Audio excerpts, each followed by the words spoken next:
Hello guys, আমার গাছের থেকে আম পাড়া হচ্ছে। এসব আম যে কত যে টক আর যে মিষ্টি বলে বোঝাতে পারবো না। একবার খেয়েছি, এখন আর একবার খাবো। আপনারা সবাই আমার থাকোই থাকুন। দেখুন বন্ধুরা, আমার দাদা ভাই গাছ থেকে আম পাড়ছে আমার জন্য। এই আম আমরা বাসায় নিয়ে যাব। আমাদের জন্য গাছ থেকে অনেক আম পাড়া হচ্ছে।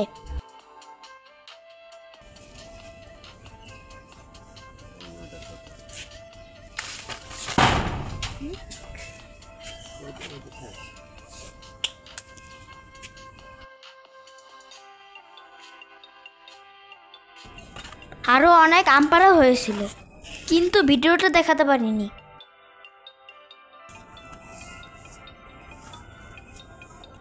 কাঁচা আম কি ভারী বেশি?